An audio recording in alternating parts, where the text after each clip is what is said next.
नमस्कार।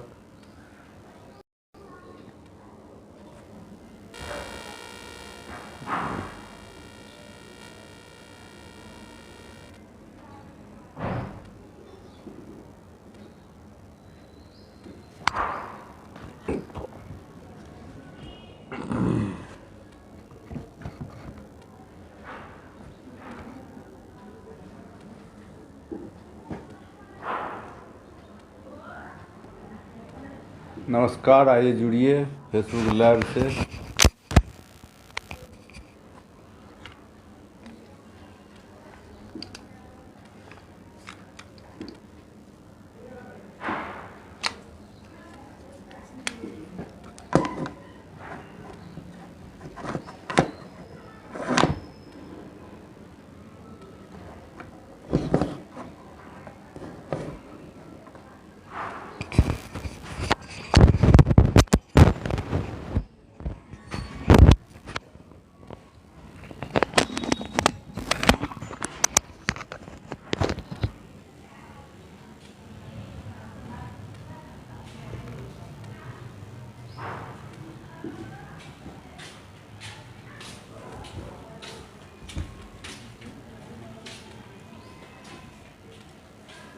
जय श्री कृष्ण।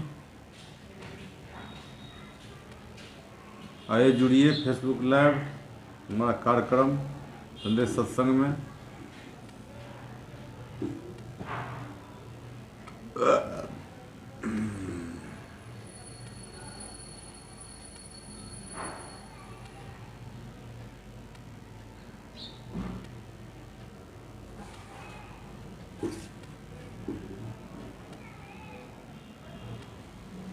आइए हम हाजिर हैं कि एक फिर संडे में सत्संग में ज्वलंत मुद्दों की बात में लेकर के आज हम सिमरी बख्तियारपुर बिहारीगंज रेलवे लाइन की मुद्दा लेकर के आए हैं।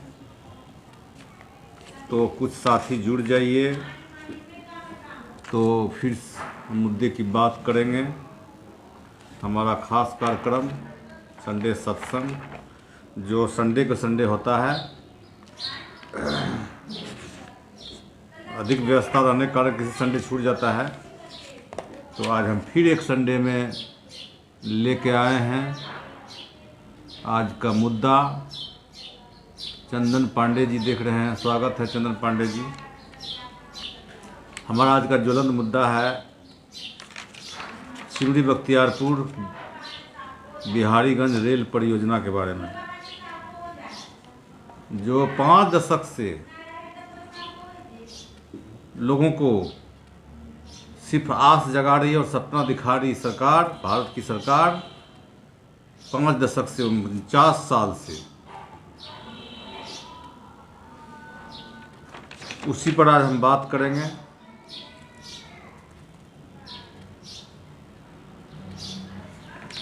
तो आप लोग बनिए और साथी सब जुड़िए हमारा संडे सत्संग में। सबसे पहले बीपीएससी के उम्मीदवार को हार्दिक बधाई एवं शुभकामना देते हैं जो सफल अभ्यर्थी हैं, और उनके उज्जवल भविष्य की शुभकामना देते हैं। और जो सफल नहीं हुए उसने नागार्जुन की कविता, एक कवि थे नागार्जुन जो उनके बारे में कवि लिखे हैं। नागार्जुन की भावनाओं में, जो नहीं हो सके पूर्ण काम मैं उनको करता हूँ प्रणाम। तो ये नागार्जुन की भावना था और है कि कहते हैं कि कोशिश करने वालों की हार नहीं होती, डर कर नैया पार नहीं होती, लहरों की डर से नैया पार नहीं होती है, कोशिश करने वालों की हार नहीं होती। तो अब फिर कोशिश करें, जो सफल नहीं हुए हैं उसके लिए हमारा संदेश है कि फिर से कोशिश करें और अगली कड़ी मेहनत से करें तो ज़रूर सफलता मिलेगी। तो आज का जो हमारा टॉपिक है, मुद्दा है, एजेंडा है, वो है 1974 वर्ष 1974 में रेल मंत्रालय के द्वारा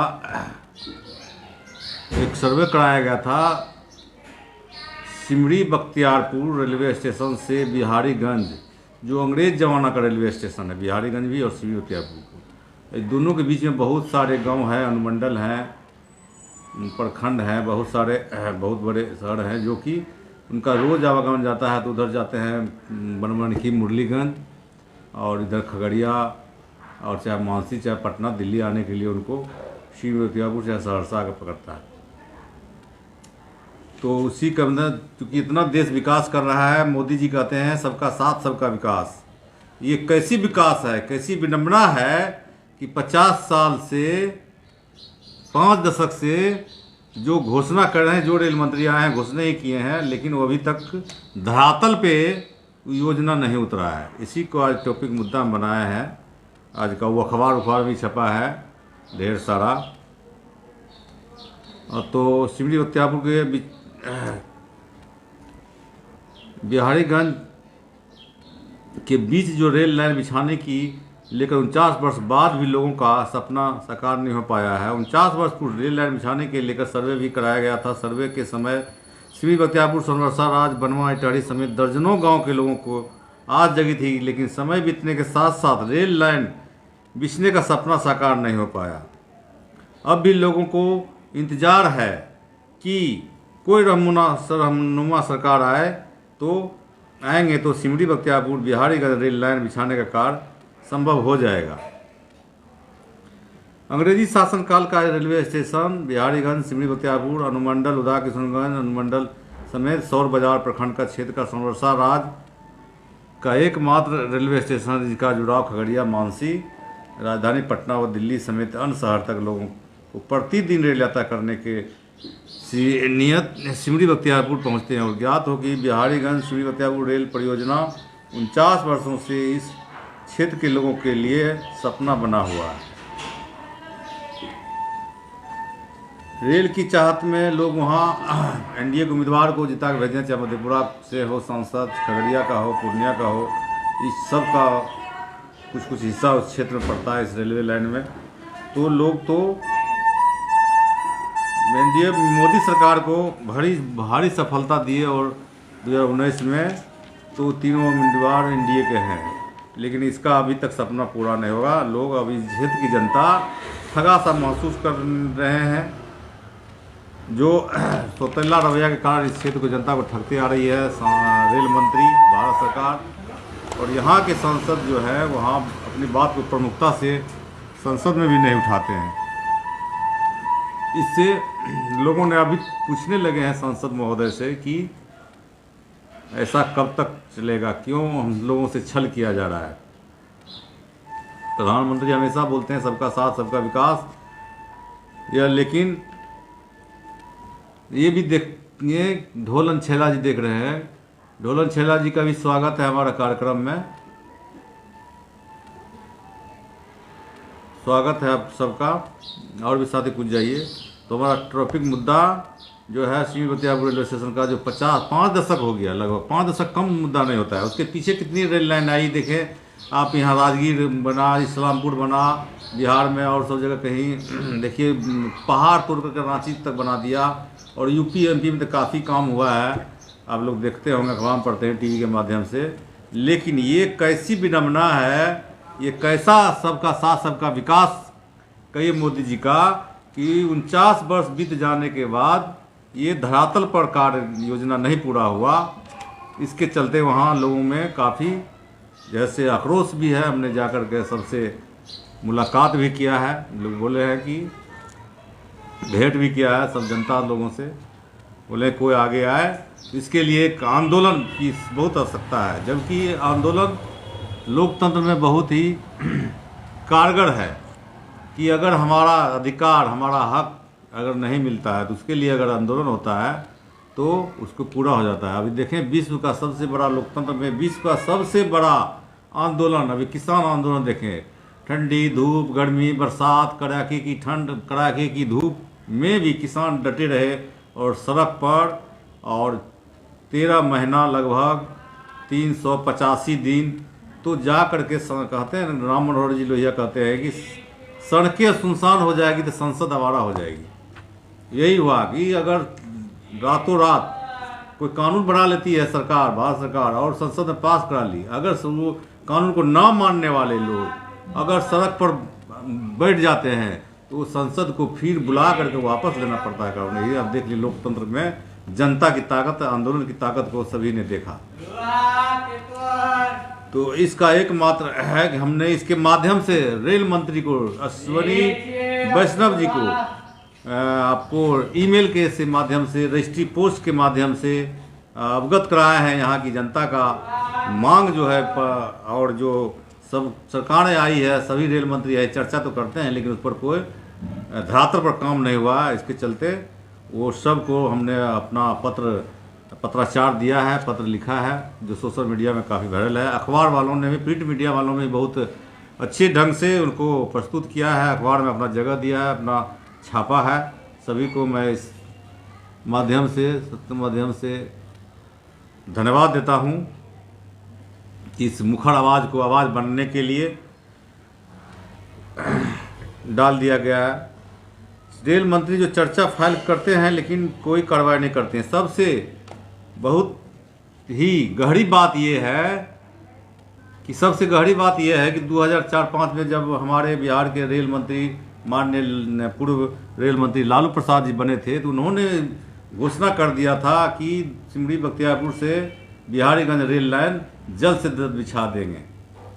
लेकिन उनका भी घोषणा ही रह गया और धरातल पर काम नहीं हुआ।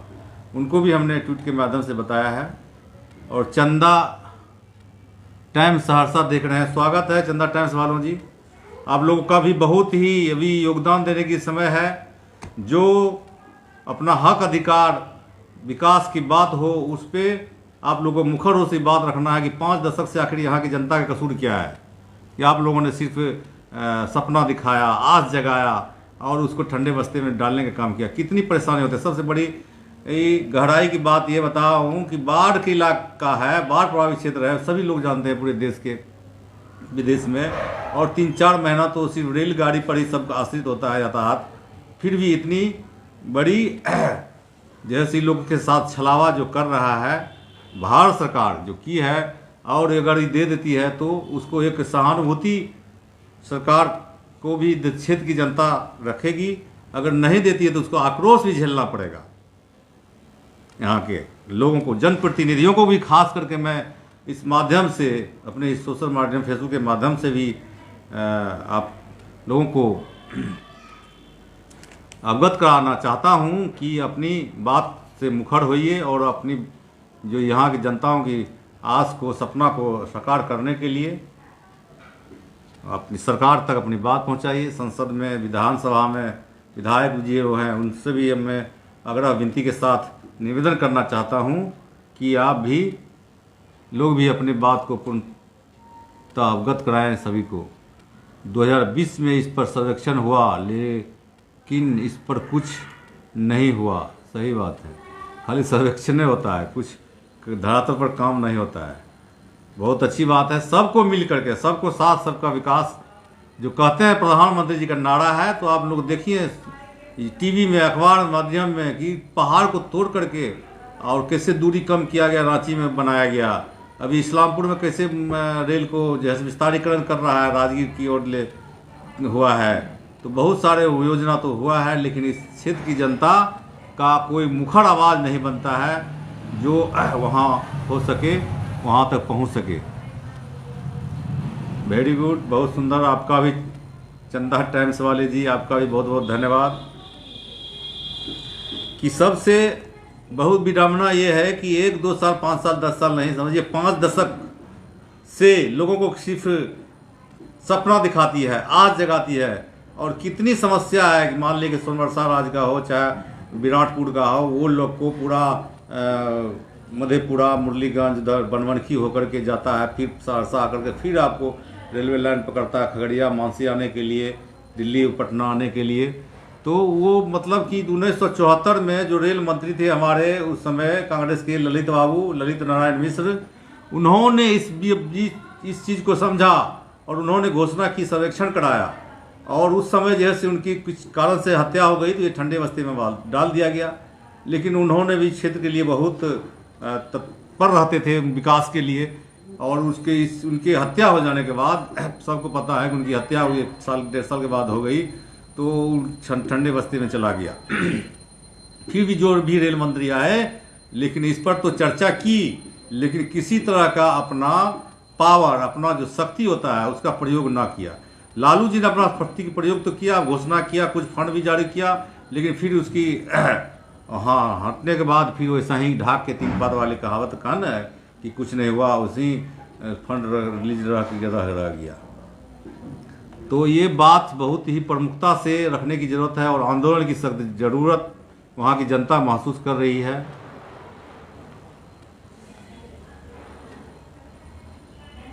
हम बीते महीने में इस आवाज़ उठाने के लिए प्रयास किया, लेकिन स्थानीय प्रतिनिधि उत्सुक नहीं दिखे, ताकि आप से फ़ोन पर बात करता हूं। बहुत अच्छा, हमसे बात कीजिए जब जरूरत हो आपको। वो चंदा टाइम्स वाले, आप तो लोग पत्रकार हैं, और पत्रकार की कहते हैं कि जंगल में नाचा मोर किसने देखा।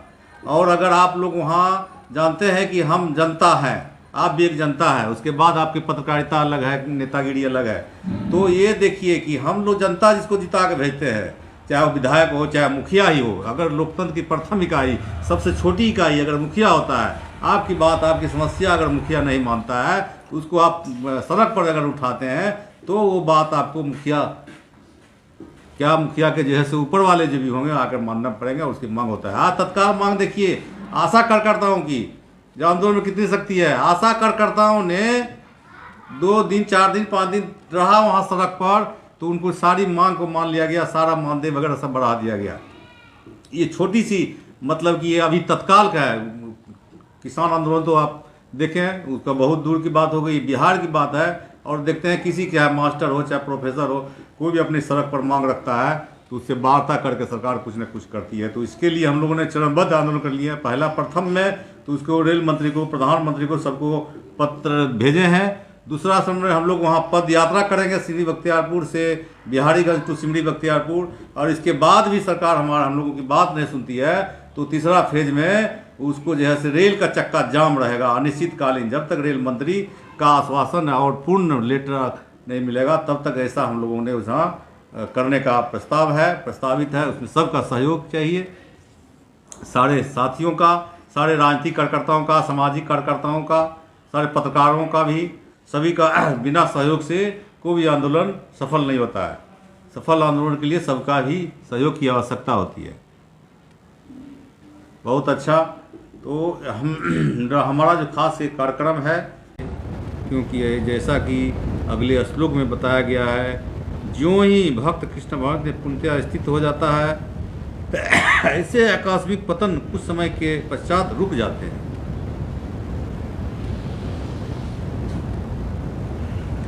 अतः जो व्यक्ति कृष्ण भावनाविद में स्थित हैं और अनन्य भाव से हरे कृष्ण मंत्र का जप करता है, उसे दिव्य स्थिति में आसीन समझना चाहिए, भले ही दैव स्वास्थ्य उसका पतन क्यों न हो चुका हो। साधु रेव शब्द अत्यंत प्रभावात्मक हैं। वे अभक्तों को सावधान करते हैं कि आकस्मिक पतन के कारण भक्त का उपहास नहीं किया जाना चाहिए, उसे तब भी साधु ही मानना चाहिए। मंतव्य शब्द तो इससे भी अधिक बलशाली है। यदि कोई इस नियम को नहीं मानता और भक्त उसके पतन के कारण हंसता है, तो वह भगवान के आदेश की अवज्ञा करता है। भक्त की एकमात्र योग्यता यह है कि वह अविचल तथा अनन्य भाव से भक्ति में तत्पर रहे।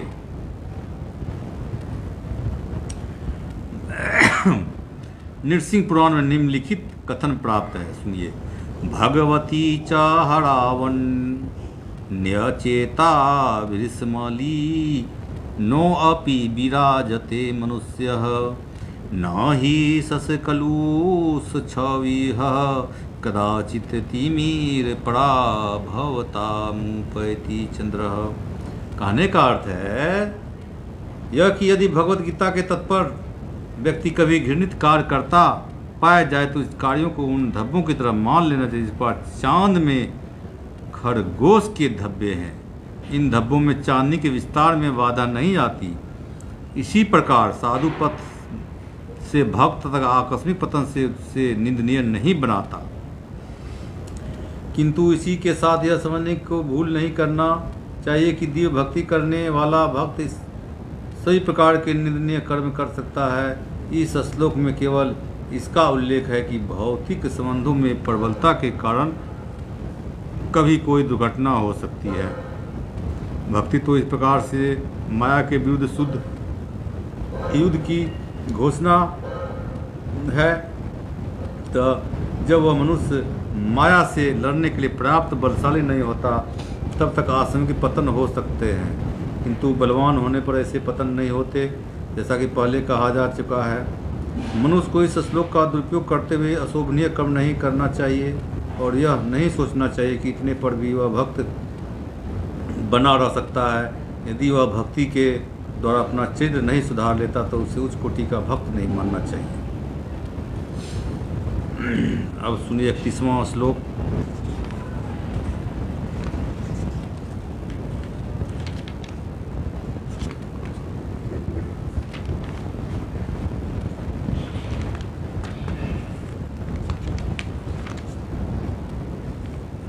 क्षिप्रं भवति धर्म आत्मा शाश्वत शांतिं निगच्छति कौन्तेय प्रतिजानीहि न मे भक्त प्रणश्यति। वह तुरंत धर्मात्मा बन जाता है और अस्थायी शांति को प्राप्त होता है। हे कुंती पुत्र, निडर होकर घोषणा कर दो कि मेरे भक्त का कभी विनाश नहीं होता है। वाह। तो तात्पर्य इसका सुनिए, इसका कोई दूसरा अर्थ नहीं लगाना चाहिए। 7वें अध्याय में भगवान कहते हैं कि जो दुष्कृति है वह भगवत भक्त नहीं हो सकता, जो भगवत भक्त है नहीं है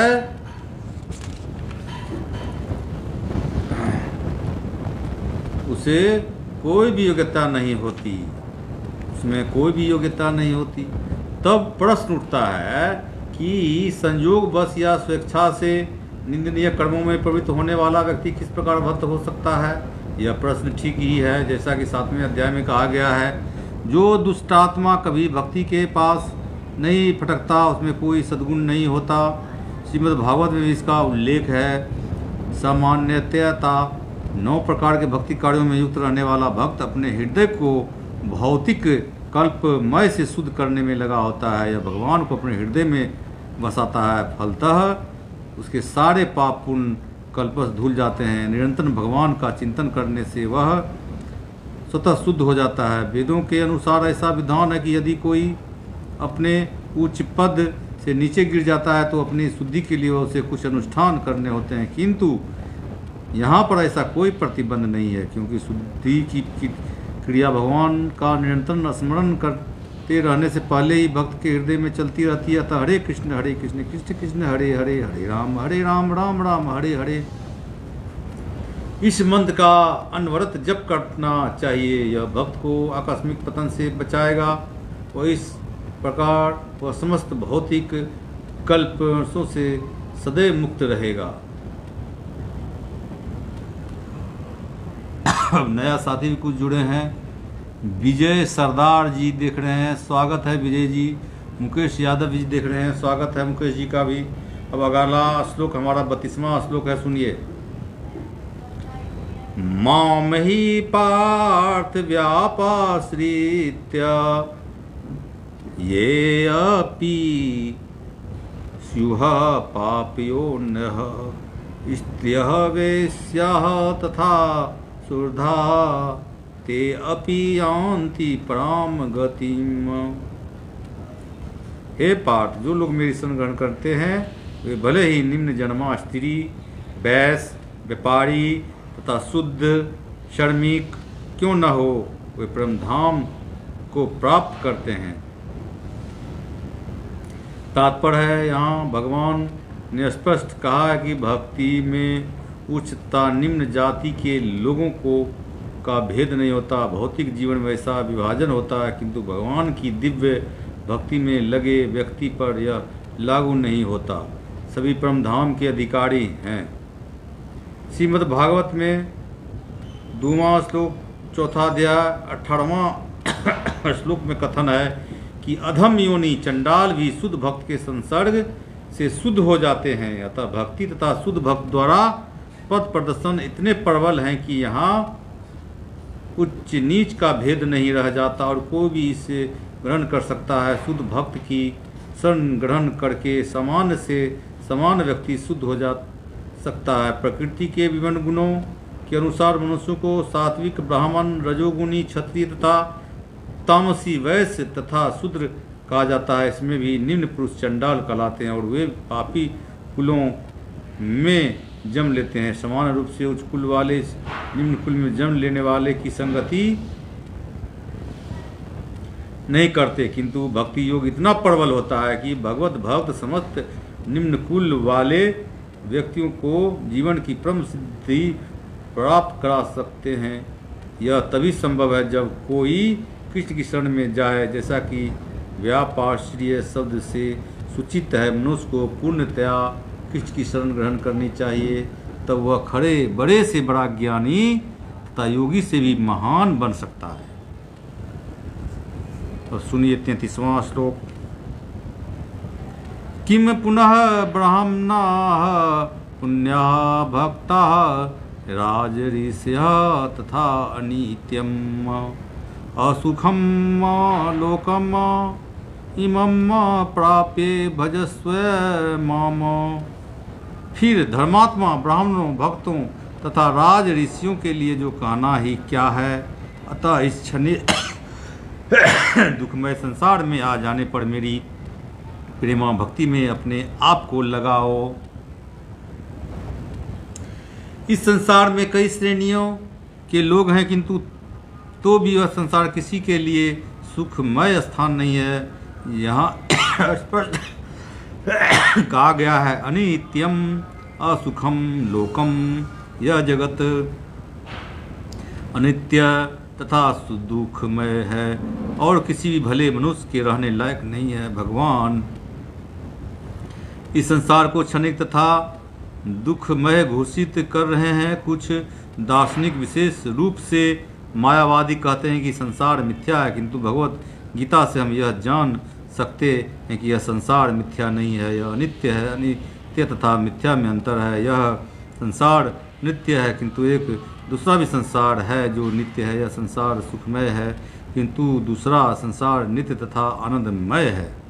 अर्जुन का जन्म ऋषि तुल्य राजकुल में हुआ था, अतः भगवान उसे भी कहते हैं कि मेरी सेवा करो और शीघ्र ही मेरे धाम को प्राप्त करो। किसी को भी इस अनित्य संसार में नहीं रहना चाहिए, क्योंकि यह दुखमय है। प्रत्येक व्यक्ति को भगवान के हृदय से लगाना चाहिए, जिससे वह सदैव सुखी रह सके। भगवत भक्ति की एकमात्र ऐसी विधि है जिसके द्वारा सभी वर्गों के लोगों की सारी समस्याएं सुलझाई जा सकती है। अतः प्रत्येक व्यक्ति को कृष्ण भावना मृत्यु स्वीकार करके अपने जीवन को सफल बनाना चाहिए।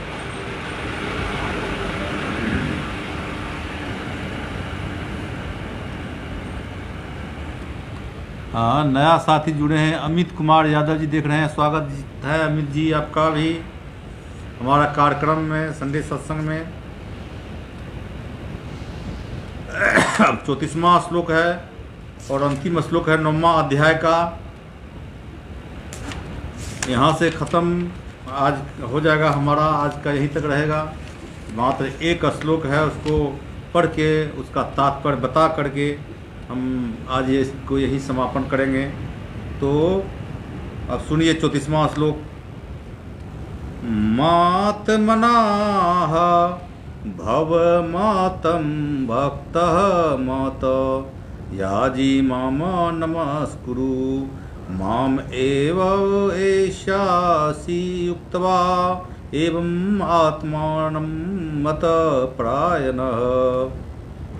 अपने मन को मेरे नित्य चिंतन में लगाओ, मेरे भक्त बनो, मुझे नमस्कार करो और मेरी ही पूजा करो। इस प्रकार मुझ में पूर्णतः तल्लीन होने पर तुम निश्चित रूप से मुझको प्राप्त होगे।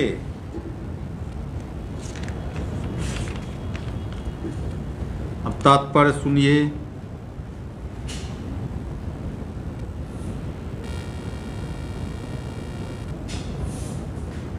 इस श्लोक में स्पष्ट इंगित है कि इस कल्प सग्रस्त भौतिक जगत से छुटकारा पाने का एकमात्र साधन कृष्ण भावना मृत है। कभी कभी कपटी भाष्यकार इस स्पष्ट कथन का तोड़ मोड़ का अर्थ करते हैं कि सारी भक्ति भगवान कृष्ण को समर्पित की जानी चाहिए। दुर्भाग्यवश ऐसे भाष्यकार पाठकों का ध्यान ऐसी बात की ओर आकर्षित करते हैं जो संभव नहीं है। ऐसे भाष्यकार यह नहीं जानते कि कृष्ण के मन में तथा कृष्ण में है जो संभव नहीं है। ऐसे भाष्यकार यह नहीं जानते कृष्ण के मन तथा कृष्ण में कोई अंतर नहीं है। कृष्ण कोई सामान्य मनुष्य नहीं है, वे परमेश्वर हैं। उनका शरीर, उनका मन तथा स्वयं वे एक हैं और परम हैं, जैसा कि कर्म पुराण में कहा गया है। और भक्ति सिद्धांत सरस्वती गोस्वामी ने चैतन्य चरितामृत पंचम अध्याय आदि लीला 31-48 के अनुभास में उद्धत किया है। देह देही बिभ्योद्यो अयम नेश्वरे विधते कचित अर्थात परमेश्वर कृष्ण में तथा उनके शरीर में कोई अंतर नहीं है। लेकिन इस कृष्ण तत्व को न जानने के कारण भाष्यकार कृष्ण को छिपाते हैं, उनके मन या शरीर से पृथक बताते हैं। यद्यपि वह कृष्ण तत्व के प्रति निरी अज्ञानता है, किंतु कुछ लोग जनता को भ्रमित करके धन कमाते हैं। भ्रमित करते हैं। वही कथावाचक के तौर पर जो जनता को भ्रमित करके धन कमाते हैं, उसके बारे में ही बताए हैं ये भास्कर। कुछ लोग आसुरी होते हैं, वे कृष्ण को चिंतन करते हैं, किंतु ईर्ष्यावश जिस तरह के कृष्ण का मामा राजा कंस करता था, वह कृष्ण का निरंतर चिंतन करता रहता था, किंतु वह उन्हें अपने शत्रु रूप में सोचता था। वह सदैव चिंताग्रस्त रहता था और सोचता रहता था कि न जाने कब कृष्ण उसका वध कर दे। इस प्रकार के चिंतन से हमें कोई लाभ होने वाला नहीं है। मनुष्य को चाहिए कि भक्ति में प्रेम में उनका चिंतन करे, यही भक्ति है। उसे चाहिए कि वह निरंतर कृष्ण तत्व का अनुशीलन करे। तो वह उपयुक्त अनुशीलन क्या है? यह प्रामाणिक गुरु से सीखना है। कृष्ण भगवान है और हम कई बार कह चुके हैं कि उनका शरीर भौतिक नहीं है, अपितु सच्चिदानंद स्वरूप है। इस प्रकार की चर्चा से मनुष्य को भक्त बनने में सहायता मिलेगी, अन्यथा अप्रामाणिक साधन से कृष्ण का ज्ञान प्राप्त करना व्यर्थ होगा। अतः मनुष्य को कृष्ण के आदि रूप में मन को स्थिर करना चाहिए। उसे अपने मन में यह दृढ़ विश्वास करके पूजा करने में प्रवृत्त होना चाहिए कि कृष्ण ही परम हैं। कृष्ण की पूजा के लिए भारत में हजारों मंदिर हैं जहाँ पर भक्ति का अभ्यास किया जाना है। जब ऐसा अभ्यास हो रहा हो तो मनुष्य को चाहिए कि कृष्ण को नमस्कार करे, उसे अर्च विग्रह के समक्ष नतमस्तक होकर मनसा वाचा कर्मणा हर प्रकार से प्रवृत्त होना चाहिए। इससे वह कृष्ण भाव में पूर्णतः तल्लीन हो सकेगा, यह कृष्ण लोक को जा सकेगा। उसे चाहिए कि कपटी भास्करों के बहकावे में ना आए, उसे श्रवण कीर्तन आदि नवद्या भक्ति से में प्रवृत्त होना चाहिए। शुद्ध भक्ति मानव समाज की चरम उपलब्धि है।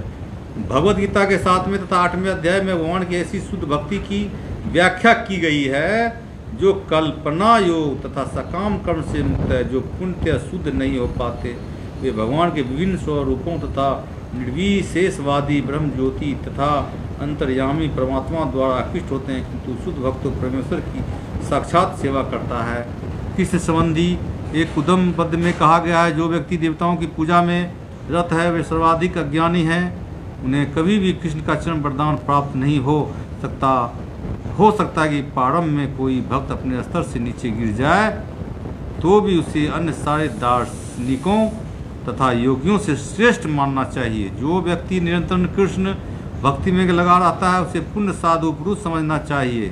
क्रमशः उसके आकस्मिक भक्ति विहीन कार्य कम होते जाएंगे, उसे शीघ्र पुण्य सिद्धि प्राप्त होगी। वास्तव में शुद्ध भक्त के पतन का कभी कोई अवसर नहीं आता, क्योंकि भगवान स्वयं ही अपने शुद्ध भक्तों की रक्षा करते हैं। अतः बुद्धिमान मनुष्य को चाहिए कि वह सीधे कृष्ण भावना मृत पथ को ग्रहण करे और संसार में सुखपूर्वक जीवन बिताए।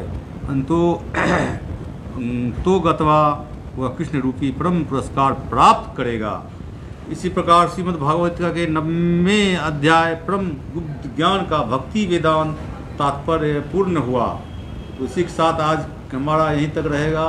साथियों नमस्कार। इसी के साथ जय हिंद, जय श्री कृष्ण। आप लोग सुने, सबका आभार, धन्यवाद। और इसको अपने हमारे यूट्यूब चैनल जवाहर निराला ऑफिशियल पर भी अपलोड कर दिया जाएगा, उसको भी आप लोग शेयर करें, अपने साथियों को सब्सक्राइब करें चैनल को हमारा, और अपने साथियों को भी प्रेरित करें इसको सब्सक्राइब करने के लिए, हमारा हौसला अफजाई करने के लिए। नया साथी एक आशीष कुमार जी भी देख रहे हैं, स्वागत है आशीष जी हमारा इस कार्यक्रम देखने के लिए।